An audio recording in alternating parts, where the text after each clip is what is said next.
Welcome to New Rechts. My name is Daniel de Liever, and today we're going to talk about something that I think, especially for our Dutch viewers, might be a little bit new. We're going to talk about Central Asia, and specifically also when it comes to minerals, critical minerals. We've heard a little bit about it. As maybe people remember in the news hearing rare earths when President Donald Trump talks about it. But I think it's important to understand this in the geopolitical manner, and therefore I'm glad that I have here Ibrahim Mamadov to discuss this with. Thank you for being here today. Thank you very much for receiving me. Thank you.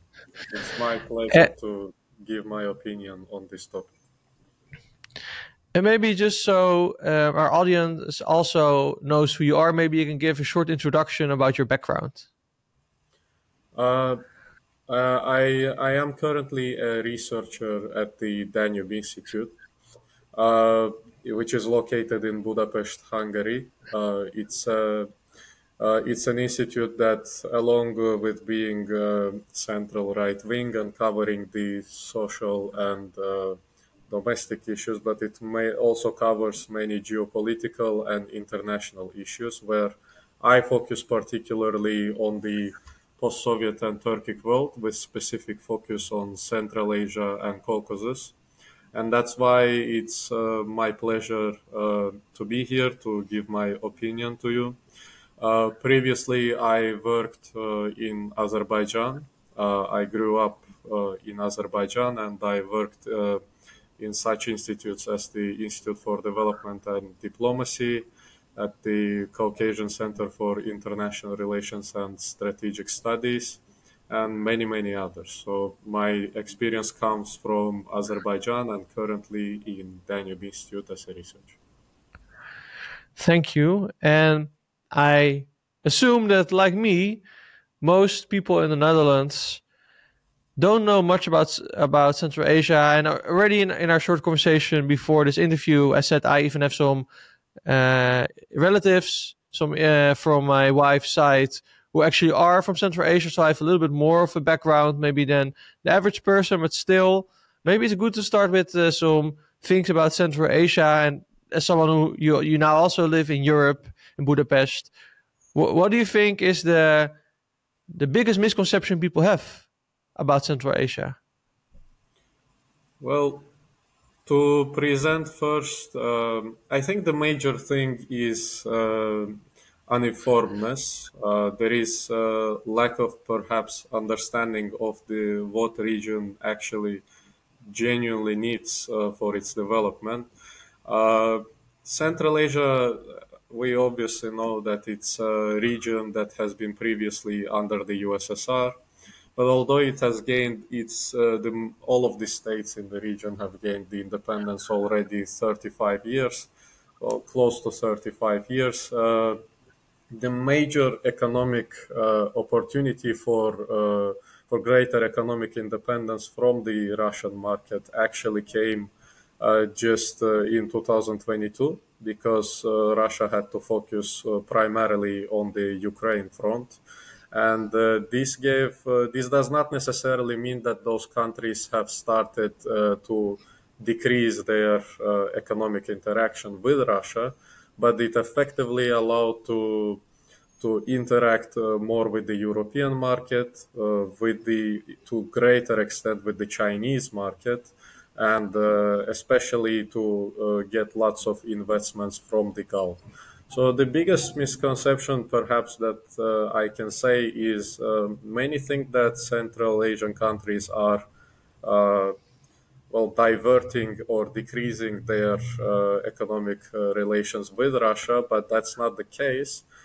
It is that they are opening up more to the global world and to the global economy and global trade, which actually makes it so desirable, because all of these countries are packed with resources, be it fossil fuels, be it renewable energy, or be it the critical and rare earth minerals that we will talk about today.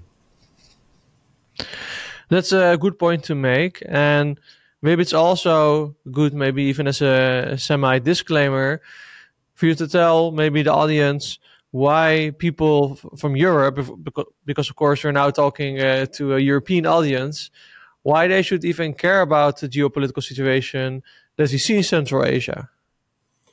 Absolutely, and I do think that's very critical to mention here, because European Union, after the start of the Ukraine war, had have adopted a number of sanction packages which effectively alienated itself from the Russian market. And Russian market was a very solid and big market. It's a population of 143 million people, which are educated, skilled, and the economy is semi-industrialized. So, what happens when you lose the access to this economy?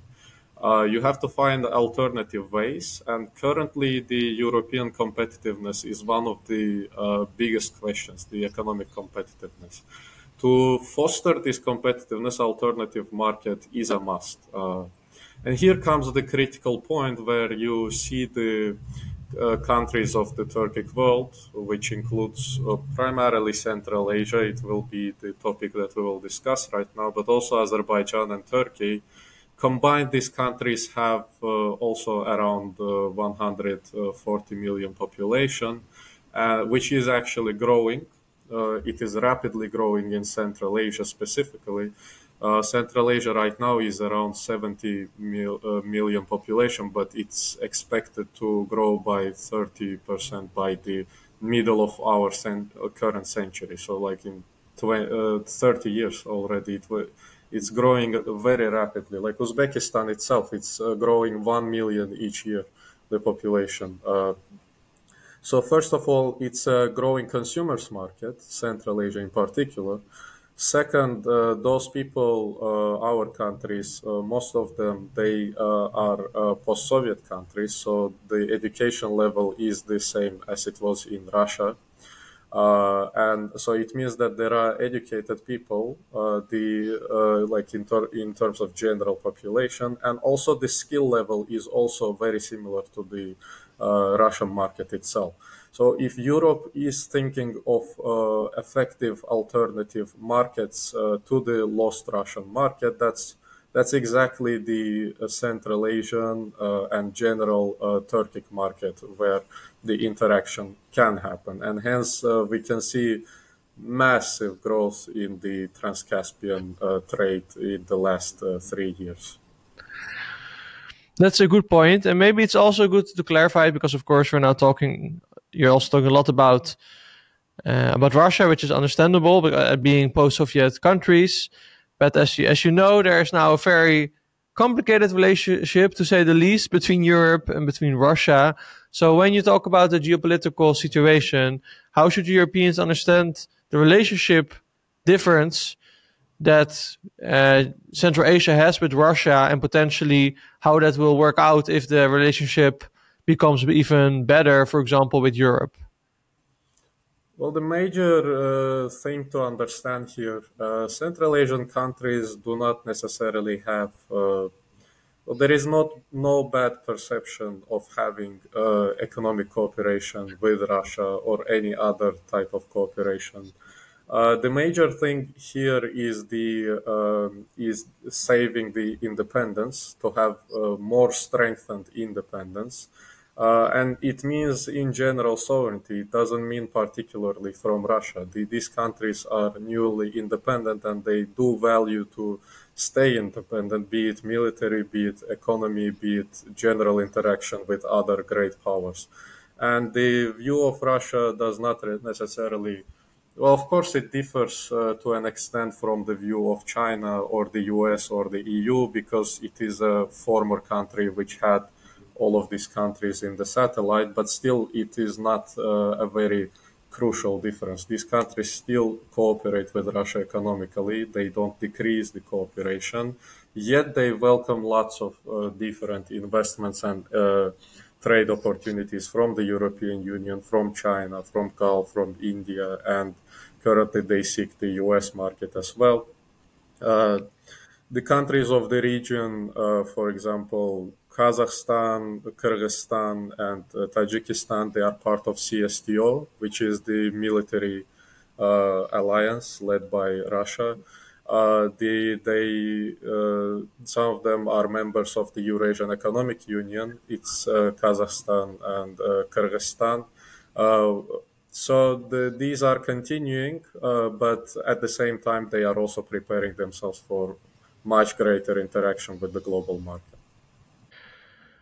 Okay, so if we talk about the potential ties between Europe and Central Asia, and you already, of course, mentioned Russia a few times and the relationship it has with Central Asia, that from the European perspective, even among those that are less critical of Russia, which, of course, in more Central Europe, you have also more of, to say the least, the relationship with Russia is complicated. So how do you think that the relationship between Europe and Central Asia can grow with also Russia there luring in the background? So one thing to understand here, the perception of Russia is not necessarily hostile in the region, in Central Asia. Russia, of course, one of the biggest economic partners of Central Asian countries, and that's, as I said earlier, the major misconception is that those countries are trying to decrease cooperation with Russia. They don't necessarily try to decrease, but to welcome more actors in the region. So Russia is a economic partner. Russia is with some countries a military partner, but at the same time, the major concern for these countries is the strength of their independence, because those countries are newly independent states. Well, although it has been 35 years, the major economic opportunity to become even more integrated into the global trade networks and global economy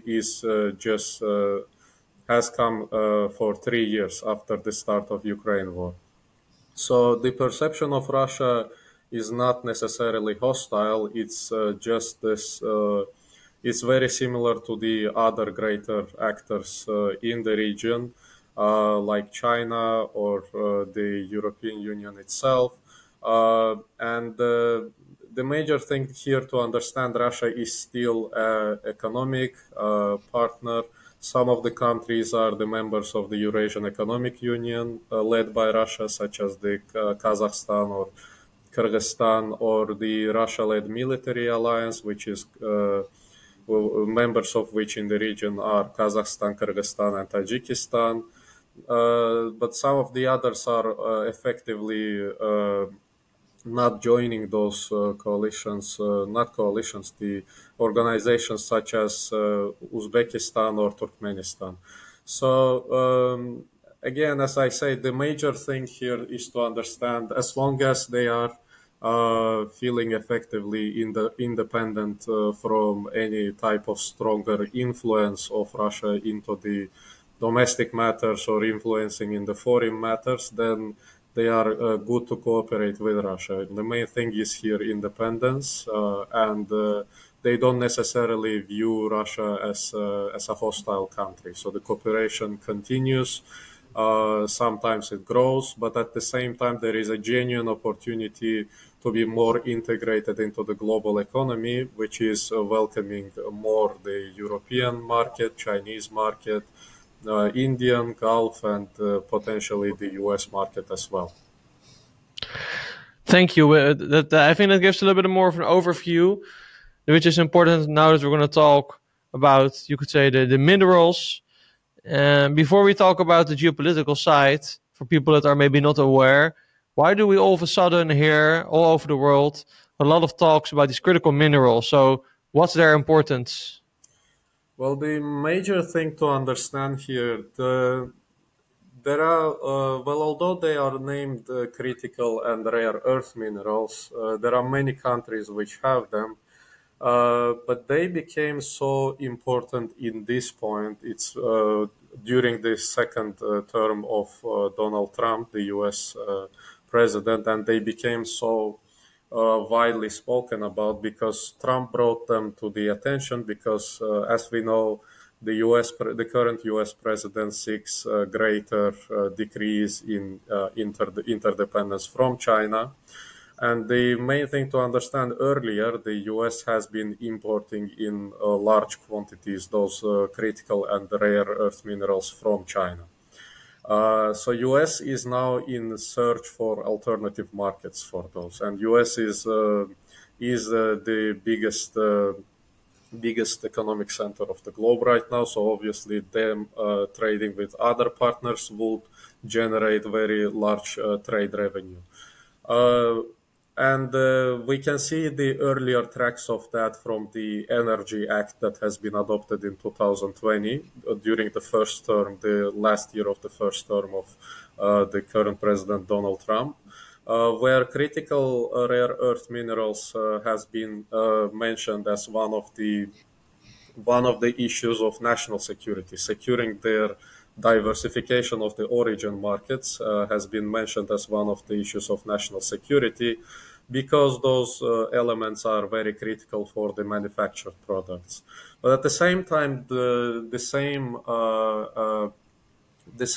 minerals, they are very effective in building and very important for building of the grids, and especially for the renewable grids and also the electric cars, which makes them very important for the European market as well, because we know that for the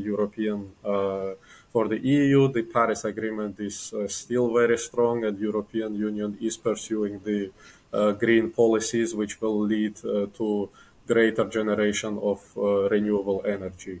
So for Europe, it's primarily seeking those resources to have the green energy. For the US, it's the manufactured goods and also the electric cars, and securing the basically lesser dependence from the Chinese market. And the effective alternative for that comes from the Central Asia, because, as I mentioned earlier, this is an educated and skilled population, and during the Soviet times, they already had some capacity and some experience with mining of those critical minerals. That's a good point, and I would only add that I think with now Europe also turning more right wing in a sense, I think there also will be maybe some changes to the green policy, but then you still have your point that you made about the United States, about manufacturing, that I think will stay important. But I'm also quite curious. This is all what I guess other countries can get out of Central Asia, but what is, in this sense, you think geopolitically, what Central Asia tries to get out of this new center around these minerals? Well, as I said earlier, the Central Asian countries seek greater integration into the global trade. If you look into the GDP of local countries, it's only Kazakhstan is basically accounts for around 60% of the total Central Asian GDP. And but the population is rising in all of the regions. So those countries really need the economic growth to sustain that growth and to sustain the standard of living of the people, and of course to grow the standard of living of the people. The countries of the region, Kazakhstan is a middle income, coming very close to become an upper middle income country. All the other countries, well, Turkmenistan is also middle income, but Uzbekistan, Kyrgyzstan, and Tajikistan, they are lower middle income countries. So those countries really need to grow economically and to integrate more, especially Uzbekistan, given that its population is rising 1 million each year. It has the highest fertility rate in the region. So the major thing here is to pursue the economic growth, and but for that, these countries really need major investments in the region. Because they themselves cannot make those investments, perhaps with the exception of Kazakhstan, which can make limited investments, and it does limited investments to the other Central Asian countries, but the others cannot. Thus, welcoming those investments and trade relations from European Union and the US is very critical for the local countries. That's, I think, also gives a good perspective on the Central Asian side, and I'm quite curious.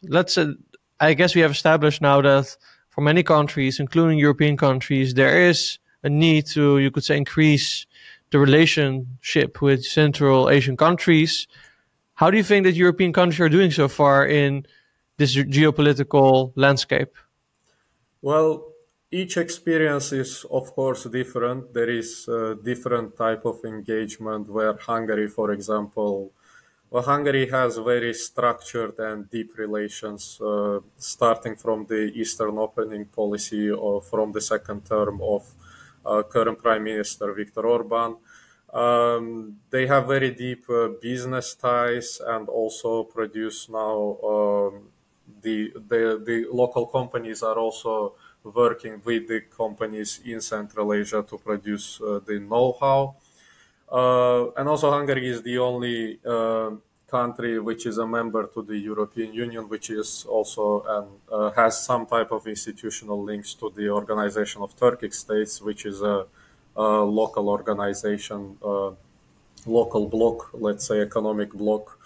Hungary is an observer state, but at the same time, there are countries like Poland, which is also deeply engaged with the region. We can also see some Baltic states. Obviously, they have been earlier also part of the USSR, so there are some engagements that are still left and continuing. But apart from that, the European Union, I think, although quite late, but it has realized the potential of the Central Asian market, primarily after the Ukraine war. But it realized it, and especially with the growth of the importance of the critical minerals. This year, the first Central Asia EU summit took place, and the strategic relations between Central Asia and European Union has been emphasized and adopted. So now Central Asia and European Union are strategic partners, effectively setting them as let's say, economic allies in the new emerging economic order. Yeah, perhaps I can say this way. There is still lots of job to be done. There is still lots of job to make the Trans-Caspian corridor much more to reach its full capacity, but it's already effective due to the rise of the trade. Mm-hmm. And if you would have to give one advice to Europeans, also maybe something that people can do that are watching, maybe even if they have their own businesses, what can people do to potentially increase their ties with Central Asia and to actually also reap the benefit of these new relationships? Well, the major thing, the local countries, as I said earlier, they do need the value-added production. So perhaps along with extraction of mining industry, there is also lots of opportunity for the because of the rising consumer market. There is a great opportunity to expand the products base of the region. So European Union's companies can really engage in the region in terms of expanding the product box. Basically, if you mine for example, the critical minerals, you can also produce some type of facilities of manufactured goods in Central Asia as outsourcing, because there is a very much growing population which is ready to work and it is skilled and educated. So those countries can really benefit from higher value added production. And I do think that the companies in Europe and also the United States, they can benefit from this cheaper labor, but at the same time, the local production as well, effectively bringing those resources eventually to the European market and later after manufacturing back to Central Asia as well. And what would you say? I also realized, like, of course, a lot of you could say, the new superpowers that we're seeing rising, of course, over the last few years, especially have been China, but you can also say countries like India. What do you think that is happening on there? Do you see that that they are also more emphasizing Central Asian countries or not? For China, for sure, because China has gained large momentum economically after the events that happened 3 years ago. China is now the largest economic partner of Uzbekistan, for example. Well, for Kazakhstan, it's the European Union. It has been the European Union for a long time because of the oil exports. But for Kyrgyzstan, for Uzbekistan, for Tajikistan, and Turkmenistan for sure, Turkmenistan's largest partner has been China. It is, of course, again, because of the export of fossil fuels, natural gas. In case of Turkmenistan, 84% of Turkmen gas exports go to China.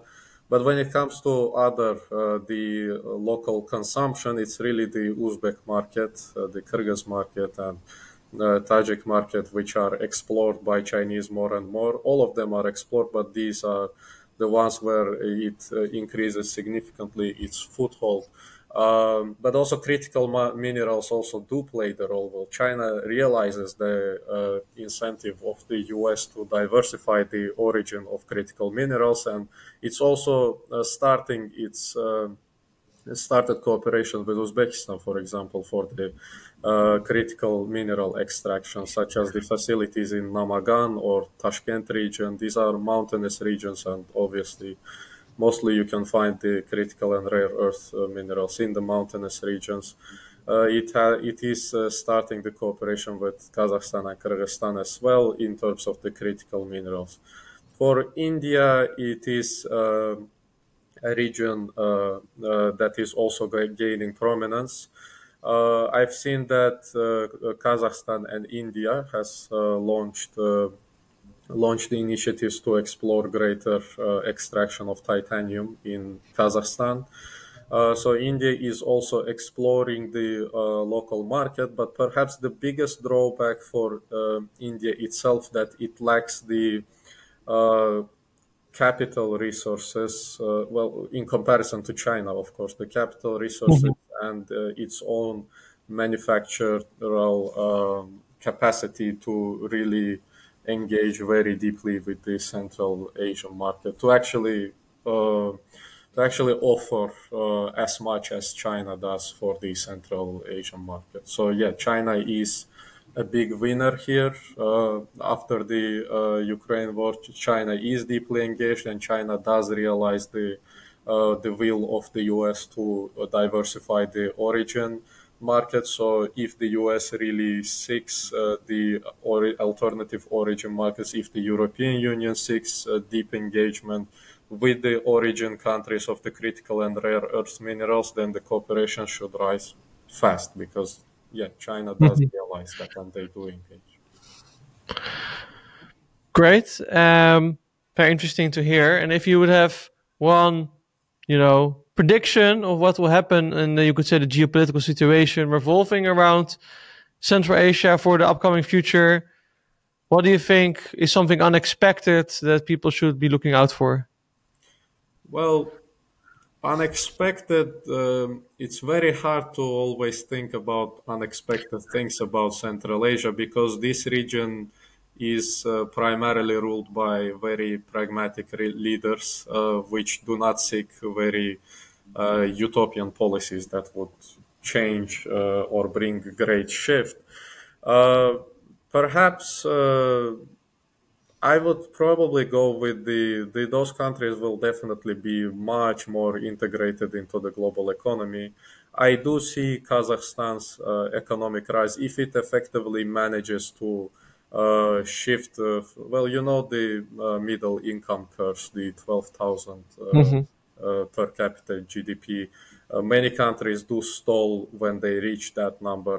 If Kazakhstan realizes its industrialization projects, then this country really can become at least higher middle income country in the near future. And obviously Uzbekistan also has very big potential to solidify its place as a middle income country. They welcome lots of investments from the Gulf countries. They welcome lots of investments from the Chinese investors. Obviously, the Russian investors cannot provide alternative to those investments due to the lack of capital resources and their focus on the other front. But if the European market engages, and it does engage currently, it started to engage, but this needs to effectively rise and turn into the local industrialization as well, because there is the ready capacity in terms of human capital as well. Thank you for explaining this. If people follow more of your work, where can they do that? You can follow it on the Danube Institute website. I regularly publish long articles, 5 to 8,000 words long. I usually write the long pieces explaining the geopolitical trends.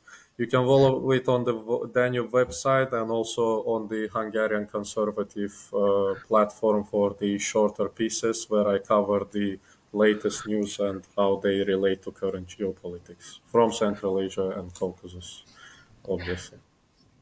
Thank you very much, and thank you for making the time to come on and explain this to our viewers. Thank you. Thank you very much for inviting me. It's been my great pleasure, and I do wait for future invitations if this will be interesting for the viewers. Always ready to share my opinion about the latest developments in the region. Thank you. Thank you. That is definitely good. And of course, I also want to thank all the listeners of New Rechts. If you want to make more of these kind of conversations possible, please consider subscribing at newrechts.nl, and see you in the next one.